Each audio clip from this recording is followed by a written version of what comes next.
পথাৰ সেউজীয়া ধাননি নদীৰে পাৰতে লওঁতি Hey guys, welcome back to my YouTube channel. So on a lighting text effect video edit korobole hole apnalok ki application or proyojon hobo aru kenekoi koribo so gotebo kotha video outcome so apnaloke please video to ekole sabo aru muri video tu jodi apnaloke prothom bhabe sai ase tenhole channel to subscribe korilok aru muri status video jodi apnaloke download koribole bisare tenhole mur video description or telegram channel link dia ase apnaloke go telegram channel to join korok aru video bo download korok এতিয়া আপোনালোকে মোৰ video ডেসক্ৰিপচনৰ পৰা Alight Motion এপ্লিকেশনটো download কৰি লওক download কৰাৰ পিছত Alight Motion এপ্লিকেশনটো open কৰি লওক ওপেন কৰাৰ পিছত এই প্লাস আইকনত ক্লিক কৰক ইয়াৰ পৰা 9:16 ৰেশিও সিলেক্ট কৰক ৰেজোলিউশন 1080 ৰাখক ফ্ৰেম ৰেট 60 fps ব্যাকগ্ৰাউণ্ড ব্লেক ৰাখি ক্ৰিয়েট প্ৰজেক্টত ক্লিক কৰি দিয়ক এতিয়া এই প্লাস আইকনত ক্লিক কৰক অডিওত ক্লিক কৰক ভিউ অলত ক্লিক কৰক আৰু ইয়াৰ পৰা যিকোনো এটা সং সিলেক্ট কৰি লওক মই সং এটা সিলেক্ট কৰি লৈছো Song select house এতিয়া আপোনালোকে এই সং লিৰিক্স কিনে আপোনালোকে কৰবাত লিখি লব সমু নোটবুকত লিখা আছে মই দেখাই দিছো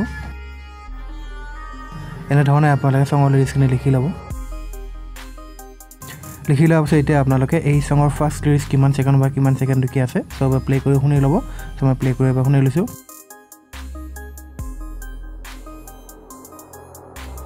সো মোৰ ফাৰ্স্ট লিৰিক্স আছে 01 ৰ পৰা 02 454 লকে সো মই 01 লকে গৈছো 01 লকে আহি এই একাউণ্টত ক্লিক কৰি মাৰ্ক কৰি দিলো আৰু এতিয়া মই 02 54 লকে গৈ গৈছো 02 54 লকে গৈ আহি এই একাউণ্টত ক্লিক কৰি মাৰ্ক কৰি দিলো আৰু এতিয়া মই সেকেন্ড লিৰিক্সটো প্লে কৰি শুনি লৈছো সো মোৰ সেকেন্ড লিৰিক্সটো আছে 02 54 ৰ পৰা 04 57 লকে So मैं 04 57 लुके आगे गइसु 04 57 लुके आगे ही एक क्लिक करे मार्क কৰিলো সো এনে ধৰণে আপোনালোকে বাকি লিৰিক্স কিনে মাৰ্ক কৰি লব সো মই মাৰ্ক কৰি লৈছো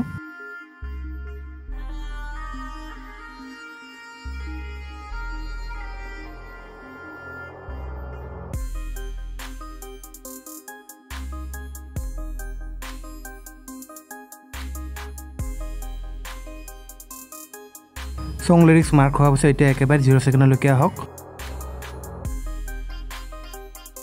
0 সেকেন্ডলৈকে আহাৰ পিছত এটা ফাৰ্স্ট লিৰিক্স কিমান সেকেন্ড মাৰ্ক কৰিছে এই একাউণ্টত ক্লিক কৰি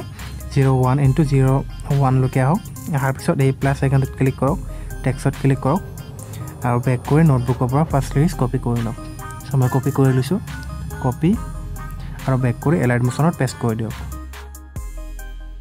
পেষ্ট কৰাৰ পিছত এই একাউণ্টত ক্লিক কৰক ক্লিক কৰাৰ পিছত এই ফন্টত ক্লিক কৰক আৰু ইয়াৰ পৰা মই এটা ফন্ট সিলেক্ট কৰি লৈছো সো এই ফন্টৰ লিংক মোৰ টেলিগ্ৰাম চেনেলত পাই যাব আপোনালোকে গৈ ডাউনলোড কৰি লব আৰু এটা ফন্টৰ সাইজত ক্লিক কৰক সাইজটো আপোনালোকে 40 কৰি লওক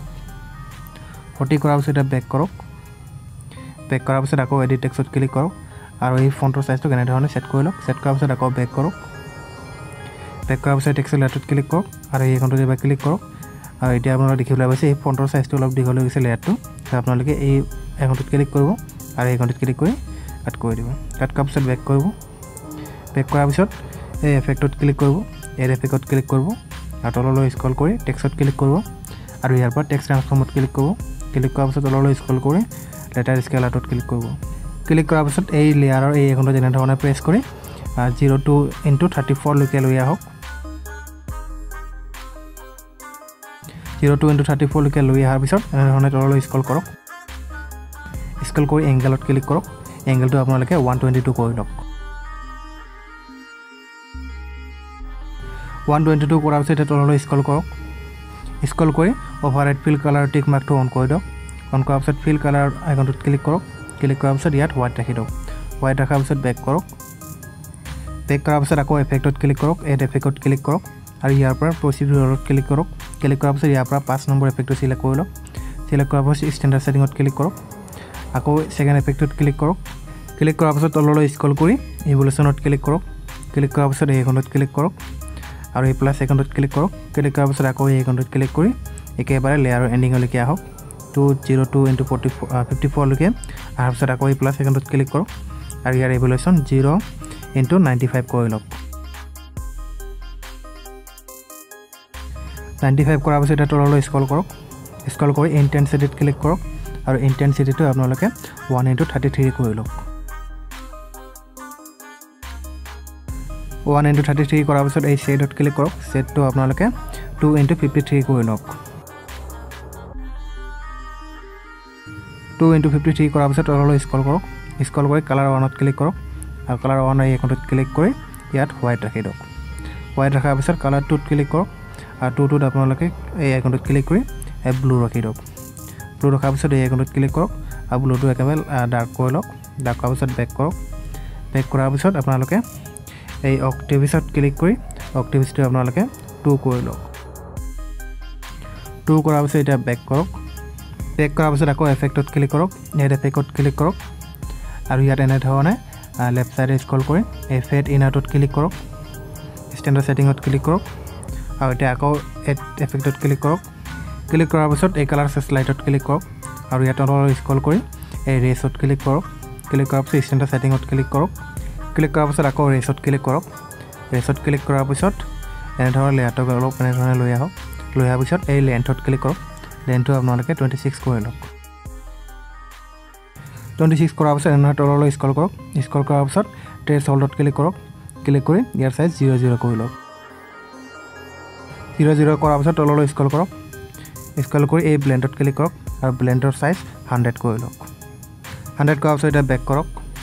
বেক কৰাৰ পিছত এতিয়া আপোনালোকৰ টেক্সটৰ এফেক্ট দিয়া একেবাৰে ৰেডি সো আপোনালোকে এই আইকনটোত ক্লিক কৰক আইকনটোত ক্লিক কৰাৰ পিছত আপোনালোকে সেকেন্ড লিৰিক্স লিখিবলৈ হ'লে এই টেক্সট লেয়াৰটোত ক্লিক কৰক ক্লিক কৰাৰ পিছত এই পুৰা আইকনটোত ক্লিক কৰক আৰু কপি লা কৰি লওক কপি লা কৰাৰ পিছত এই আইকনটোত আকৌ ক্লিক কৰক আৰু পেষ্ট লা কৰি লওক পেষ্ট লা কৰাৰ পিছত এই আইকনটোত ক্লিক কৰক আৰু দেখিবলৈ পাইছে এই টেক্সট লেয়াৰটো অলপ সৰু হৈ গৈছে আকৌ টেক্সট লেয়াৰটোত ক্লিক কৰক এই আইকনটোত ক্লিক কৰক আৰু আইকনটোত ক্লিক কৰি টেক্সট লেয়াৰটোক একেবাৰে সেট কৰক সেট কৰাৰ পিছত এনে ধৰণে আহক তাৰ পিছত আকৌ টেক্সট লেয়াৰটোত ক্লিক কৰক এডিট টেক্সটত ক্লিক কৰক এই টেক্সটটো একেবাৰে কাট কৰি দিয়ক কাট কৰি দি বেক কৰি সেকেন্ড লিৰিক্সটো নোটবুকৰ পৰা কপি কৰি লওক কপি আৰু বেক কৰি এলাইট মোশনত পেষ্ট কৰি দিয়ক পেষ্ট কৰাৰ পিছত তে বেক কৰক সো এনে ধৰণে আপোনালোকে বাকি লিৰিক্সখিনি লিখি লওক সো মই লিখি লৈছো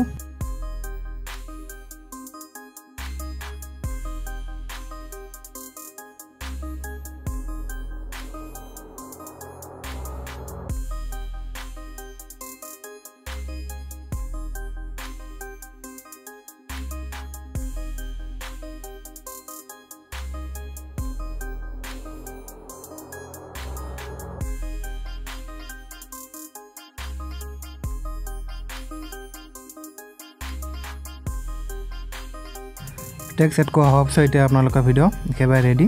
সো এতিয়া আপোনালোকে এক্সপোৰ্ট কৰিবলৈ হ'লে এই ওপৰ আইকনটোত ক্লিক কৰক ক্লিক কৰাৰ পিছত ভিডিঅ'ত ক্লিক কৰক আৰু ইয়াত যেনে ধৰণৰ সেটিং সেট কৰা আছে আপোনালোকে সেটিংটো সেট কৰি ল'ব আৰু এতিয়া আপোনালোকে ভিডিঅ'টো এক্সপোৰ্ট কৰি লওক যদি ভিডিঅ'টো ভাল লাগিল তেনে লাইক কৰক কমেন্ট কৰক আৰু এনে ধৰণৰ নতুন নতুন ভিডিঅ' এডিটিং শিকি থাকিবৰ বাবে মোৰ চেনেলটো সাবস্ক্ৰাইব কৰি লওক আৰু এই ভিডিঅ'টোৰ বিষয়ে কিবা সুধিব লগা থাকিলে মোৰ ইনষ্টাগ্ৰামত মেছেজ কৰক লিংক ডেসক্ৰিপচনত দিয়া আছে সো আজি কাৰণে ইমানে আকৌ লগ পাম নেক্সট এটা ইন্টাৰেষ্টিং এডিটিং ভিডিঅ'লৈ সো আজি কাৰণে বাই